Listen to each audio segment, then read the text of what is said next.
I was just scrolling through Steam, seeing what games are on offer, and there's actually a section where it tells you all about the games that you own that have had a recent update. This is where I immediately got PTSD. There is one game that caused me so much stress while I was playing it, I had to quit the game and I've never played it again since.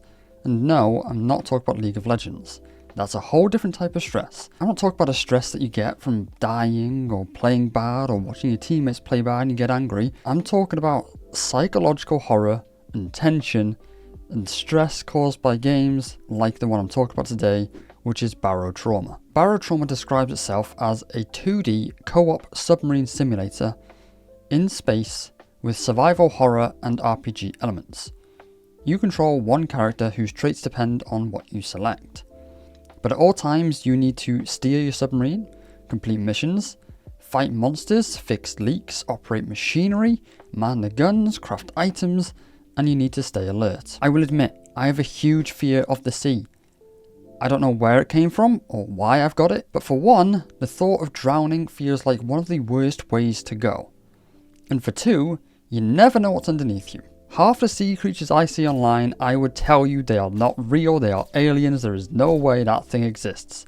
But it exists, and it lives in the sea, and I hate it. So, couple that with Barotrauma being set in space, so now, the fish, or monsters, or whatever, are genuinely aliens. For the most part, you are attacked by small, weird fish things. This isn't too bad, I don't like it already, but it's not too bad. They smash holes in the side of your space submarine, and then they'll board your ship. You've guns to blast them away, and then you've got blowtorches to repair your ship. But if you let in too much water, you'll sink to the bottom of the ocean.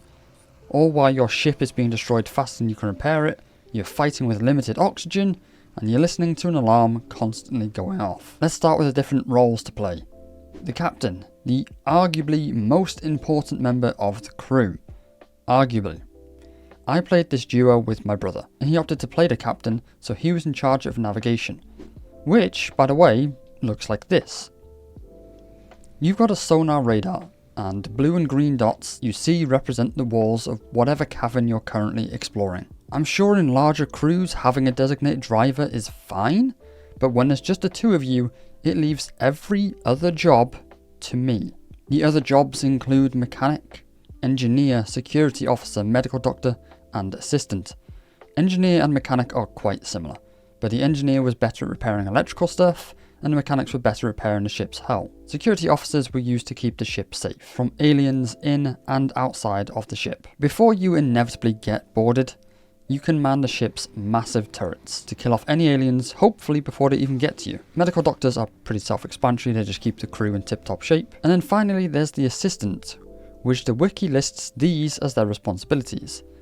Learning, trying not to die horribly, and having fun. So far it might either sound not too bad or just slightly stressful, depending on you. But what you need to take into account are the controls are extremely ragdolly, and everything in the game is finite. Do you need ammo to man the ship's turrets? Go physically pick up a box, load it into the gun, man the gun, shoot the aliens until you've got no more ammo, and then go get a new box. If you didn't do it fast enough and now you've got hull breaches, grab a welder and grab some welding fuel and get it repaired. Or while slowly drowning if you didn't grab a suit with oxygen tank, and if you did, you're using up your precious oxygen. But why go through all of this in the first place? What's the story? Well, the story of Barotrauma goes something like this. Man has set up colonies on a planet called Europa, where they verified the sea contained microbial life, as well as hostile subaquatic fauna. Earthborn colonists were able to build some outposts, but supply lines were established through submarine transport. That's where you come in. Some of your missions are as simple as transporting goods or people from one outpost to another, but some of them involve killing the local wildlife in order to protect colonies. You do this all through their map system. The map is grid-based, separating all locations via a dotted line. This isn't too different from games like Faster Than Light or Darkest Dungeon. There apparently is an end to Barotrauma's campaign, and that's when you reach the centre of the Eye of Europa. Kinda like Spore. As you journey towards the centre, you'll visit all sorts of outposts, but they're not all friendly. Some of them are abandoned, some of them house aliens, but a few of them house hostile human enemies. And these enemies are very, very tanky. And you, well, you are not. They usually had bigger and better guns than we did, so whenever we found these, it was usually the end of our run. In the good outposts, you'll be able to stock up on resources, or even hire NPC allies who I have to admit were better at the game than both me and my brother put together. Our first hire was a gunner, since I started as a mechanic to keep all the ship in working order. Thanks to the gunner, I basically only had to repair the hull whenever my brother smashed the ship into a wall. So every 30 seconds or so? That was until we discovered some absolute eldritch beast that grabbed our ship and dragged us all the way to the bottom of the ocean.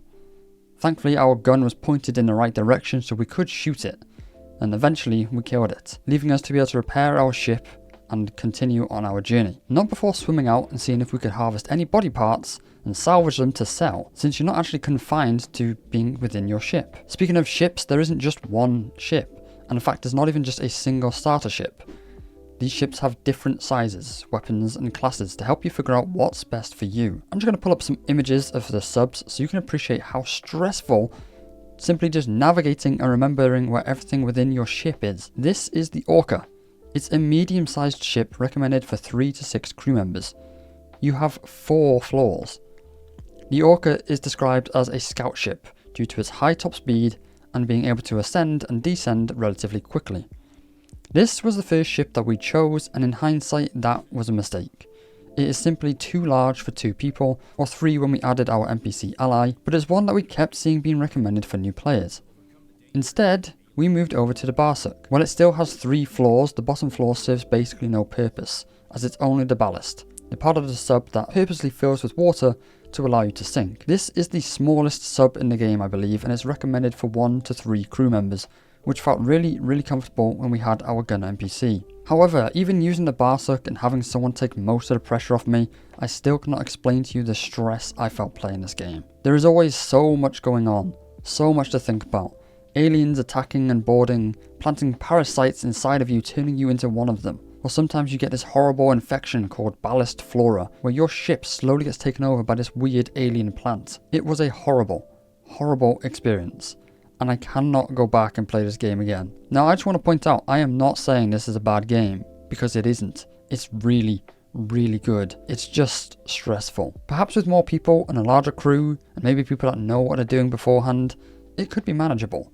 But I don't think I can bring myself to find out. It's currently £30 on Steam, which seems a bit pricey. I don't think that's what I paid for it, but I will say keep an eye out. If it goes on sale, I would 100% recommend trying it out. I just need to know, is it me, or is it just generally this is a very stressful game? I saw the game on Steam and I had to make a video talk about my experience with this game. There's been a few moments in my sort of gaming history that I'd love to make story time videos out of, but there is one in particular that I just cannot find the forum post anymore. But essentially I was playing a game called Mortar Online, and 2 guys found me and they tried to teach me the game. We ended up sticking together for days and days, and eventually he wrote a forum post all about it. It was styled in this sort of fantasy journal way, and it was so amazing, but I only discovered it a few years later, and I wished I made a video on it. The guy's name was Nefan, and it was on the Mortar Online 1 forums, which don't even seem to exist anymore. But if anyone out there is some internet mastermind and they can find it, I would be so happy. Anyway, that's all for this video, so thank you for watching, thank you for listening. I know it was a short one, but this game is so incredibly unique. I wish I could put more than 24 hours into this, but I just can't.